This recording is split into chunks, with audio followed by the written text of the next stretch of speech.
One is called the overshoot jumping.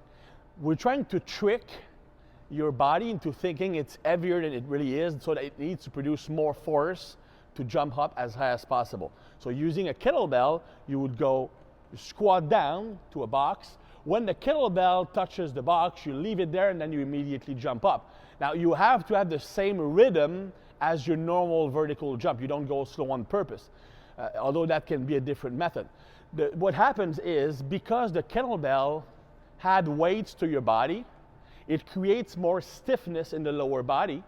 More stiffness means stronger stretch reflex. So it can potentiate the vertical jump. There's also the fact that it might turn on a bit more fast twitch muscle fibers, which will help you jump higher.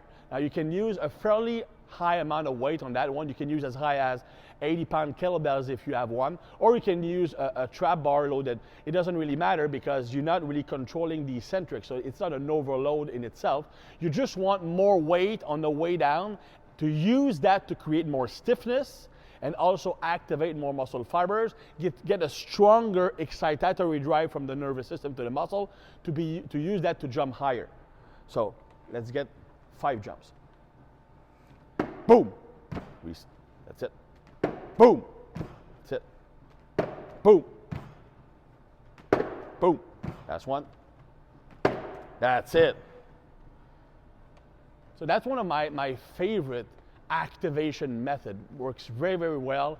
It also is a great complex with other jumping exercises. So for example, you could do one set of that one, then immediately, 2 minutes later, you would do a set of regular vertical jumping, box jumping, or depth jump. You will have a slight potentiation effect. It can also be used, and that's one of my favorite advanced complexes, 3 jumping exercises. You start with an overweight jump, so it would be for a vertical jump with the kettlebell, or 1 double in each hand, which we saw earlier, so loaded jump squat, 2 minutes rest, the overshoot, 2 minutes rest, vertical jump.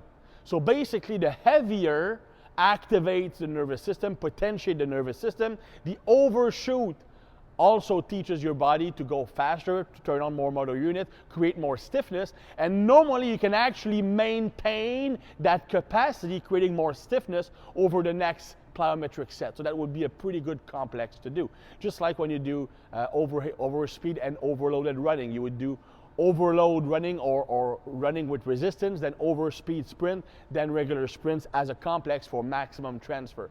So that's the first advanced jumping method, the overshoot.